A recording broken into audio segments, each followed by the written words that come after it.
89, c'est-à-dire dès la première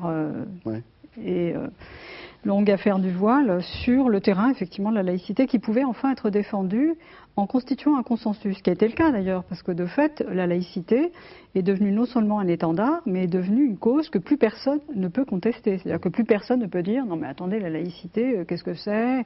Donc là, de ce point de vue-là, il me semble que le discours politique s'est à la fois durci et qu'il s'est relativement homogénéisé. Qu'il n'est plus possible pour aucun politique de prendre ses distances par rapport à cette question. Alors d'accord, homogénéiser... Le corollaire, c'est qu'effectivement, ce qui n'était pas automatique, mais le corollaire de cela, c'est qu'effectivement, les religions et la religion paradigmatique qui est devenue l'islam dans l'espace politique français est l'objet systématique, en quelque sorte, d'opposition. C'est-à-dire que plus on valorise la laïcité... Il est l'objet d'opposition, Nassir Haghadif, on a bien compris, mais en même temps, on a l'impression que également dans la sphère politique, vous condamnez le communautarisme, mais il y a la recherche du vote d'un certain nombre de communautés. On l'a vu avec la question arménienne, on le voit avec la question récemment, à l'occasion de la commémoration du cinquantenaire des accords d'Évian, les rapatriés d'Algérie, les harkis, on le voit avec la composante musulmane, parce qu'il se peut qu'il y ait un changement radical, entre guillemets, de discours entre les deux tours vis-à-vis de cette composante. Donc voilà, le communautarisme est où ? Oui, mais il y a deux choses. Oui. Pardon, excusez-moi. Non, mais il y a deux choses. Il y a le communautarisme qu'il ne faut pas accepter. Et il y a la communauté. Naturellement, moi, je regarde les choses comme tout le monde. Et je vois bien qu'il y a aujourd'hui des communautés qui sont aujourd'hui des réalités qu'on ne peut pas nier, donc des communautés auxquelles il faut...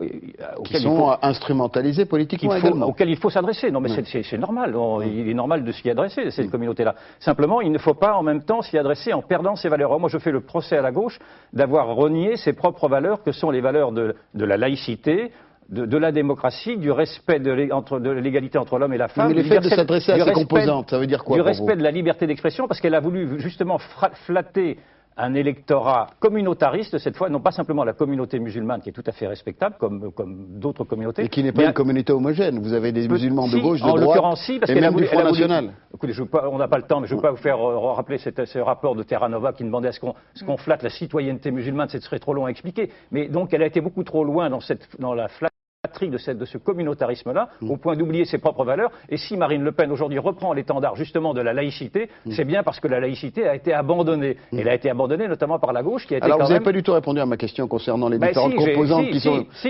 utilisées par le pouvoir politique pour obtenir des voix. Si vous flattez politiquement un communautarisme, vous en arrivez à perdre vos propres valeurs et vos propres fondamentaux, ce qui est arrivé à la gauche. Et c'est pour ça que il faut s'interroger de savoir pourquoi le Front National... La gauche et la droite font la même chose par rapport aux communautés. Non, je parle de la gauche. Là, ce sont des fondamentaux de la gauche. La laïcité, à droite, là, il n'y a pas un appel vis-à-vis de ces différentes composantes pour obtenir des voix. Non, la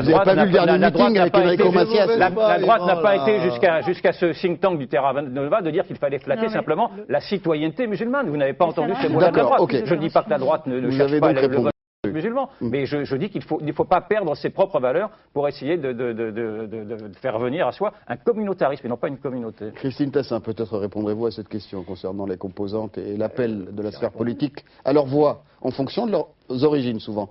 Je crois qu'effectivement on est dans une politique électoraliste et comme ça vient d'être dit, la gauche joue ce jeu à fond depuis des années. Et pas la droite. Mais le pouvoir sarkozyste l'a fait aussi, puisque depuis 5 ans, malgré les promesses d'une campagne très républicaine, on a vu se développer les constructions de mosquées, les subventions illicites aux mosquées, les prières dans les rues c'est pareil, il a fallu que Riposte laïque les fasse connaître pour que ce soit repris par Marine Le Pen, pour qu'enfin on se dise, mais finalement il y a un problème. Et si on a fait l'apéro saucisson pinard, ça a été parce que justement, contrairement à ce qui a été dit, on n'a aucun écho dans les médias.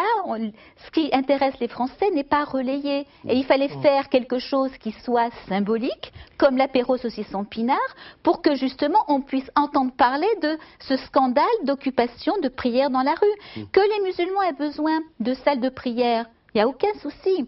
Que ce soit des mosquées, ça pose problème quand on sait comment ça fonctionne en France. Les mosquées étant des casernes, des mairies, et des salles de cours, c'est-à-dire des lieux d'endoctrinement de l'intégrisme islamique qui posent de gros problèmes. Et nada. Je suis inquiet de savoir jusqu'où va nous mener cette surenchère de confrontation entre les uns et les autres.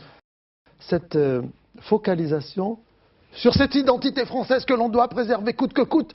Elle est importante. C'est une vision de l'identité française. Oui, oui. Depuis quand d'ailleurs? Depuis Clovis. Depuis quand une identité française? Depuis Clovis. Ne vous en moquez pas. Mais je m'en moque pas. Je suis en train de dire que cette identité française, elle ne s'est faite qu'à base d'ajouts de population depuis des siècles, Alors quel genre d'identité française vous devez défendre? Je n'en sais rien. Vous ne l'avez pas encore dit. Vous nous dites que la base traditionnelle de cette alimentation, de cette identité, c'est le cochon. C'est peut-être pas sûr. Il y a peut-être d'autres choses. Pourquoi vous érigez aujourd'hui le porc comme l'élément central de l'identité culinaire française? J'en sais rien. Parce que le porc est en train de disparaître. Quel malheur! Quel malheur! Il est en train de disparaître. Non. C'est pour des raisons Je suis désolée, il est en train de disparaître sous le poids de l'islam. Dans les avions, vous avez on a plein de chantiers à ouvrir sur la question de l'éducation, des chantiers de très long terme, pour produire un avenir commun pour nos enfants. Et vous êtes en train de vous focaliser sur des trucs explosifs, toxiques, qui puent, des trucs nocifs, qui vont en fait contribuer à élargir le fossé entre les uns et les autres. Mais jusqu'où? Vous allez contraindre ces musulmans à s'adopter à la logique, à cette vision de l'identité française. On est français on va droit dans le mur avec un truc comme ça. Vous vous imaginez si demain, pour répondre à vos apéros saucisses, il y a des musulmans ou des hindous ou des Africains qui vont s'arc-bouter eux aussi sur deux ou trois petites choses et qui vont venir s'opposer à vous. À Lyon, dans la ville de je suis, il y a 50 types qui sont rentrés avec des masques de cochon dans un quick halal. Ils sont rentrés un dimanche matin à 8h et ils ont fait du bruit. C'est tout. Il n'y avait personne. Vous vous rendez compte s'ils étaient venus à 10h ou 11h et qu'il y avait là des gens et qu'il y avait une altercation? S'il y avait eu une altercation, jusqu'où? Pourquoi vous ne vous arrêtez pas maintenant? Et pourquoi vous n'essayez pas de trouver avec les autres Français qui souffrent de points communs comme le travail, l'éducation, l'avenir pour leurs enfants, l'université? Pourquoi vous n'arrêtez pas? Nous ne demandons que ça. C'est parce que nous ne demandons que ça que nous agissons. Vous ne voulez pas le comprendre. Nous ne voulons pas du séparatisme Vous ne parlez musulman. que d'islamisation. Nous ne voulons Vous ne parlez que d'islamisation. On est en laïcité. Moi, quand je rencontre les gens, je ne dois pas savoir si les musulmans, mais pourquoi vous ne le sauriez pas? Il n'y a rien d'obscène à savoir que quelqu'un est musulman. Non, c'est pas obscène. La loi de 1905. Exactement, c'est bien ça le problème. C'est la religion, dans le Attendez, on va laisser Nasser Ghalif répondre, mais doucement. Que vous projetez sur tout le monde. En fait, ce sont vos petits soucis personnels. C'est votre petit égoïsme personnel que vous projetez sur l'ensemble des Français. Et moi, je pense qu'effectivement, dans une grande partie de la société française aujourd'hui, et je ne suis pas aveugle de ce point de vue-là, ces questions-là sont déjà résolues, elles n'ont même jamais été posées. Parmi des jeunes générations, cette question-là, à mon avis, elle est complètement périmée. Leur problème est ailleurs. Il n'est pas de savoir si face à eux, ils ont quelqu'un qui est juif, musulman, sikh ou je ne sais quoi. Ce sont des choses dont ils parlent avec beaucoup plus de liberté et sans que ça soit considéré comme obscène dans leur bouche. Et je pense que vous avez juste une génération de retard, mais c'est pas grave, c'est le privilège de l'âge, on va dire. J'ai à peu près le même que vous, donc je n'ai pas de problème de ce point de vue-là.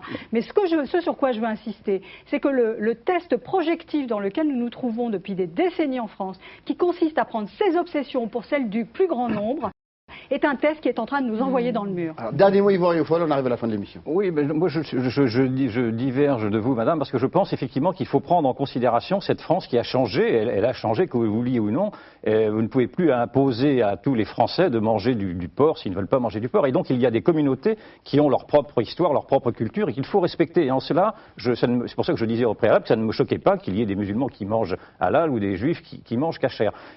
Donc il faut prendre cette réalité-là en considération. Simplement, il faut réfléchir naturellement à élaborer et à vivre ensemble avec cette nouvelle forme-là. Simplement, pour répondre à votre question, vous aviez l'air de trouver que l'identité française était quelque chose qui était en fait à écrire sur une feuille blanche par les nouveaux arrivants. Eh bien, non, mais disons, on peut compléter la feuille écrite. Exactement. L'identité française, c'est à compléter la feuille écrite, mais c'est d'abord une histoire commune, c'est d'abord une culture commune, c'est d'abord une langue, c'est d'abord un territoire, et c'est d'abord tout ceci. Et je ne dis pas autre chose que cela. Et quand on parle d'intégration et d'assimilation à la culture française, c'est simplement d'apprendre quelles sont les racines, quels ont été les fondamentaux de la France, c'est tout. Non, mais merci infiniment, mesdames, messieurs, pour vos contributions à ce débat complexe. Merci Christine Patin, merci Yvan Rioufol, merci Nasser Ghalif.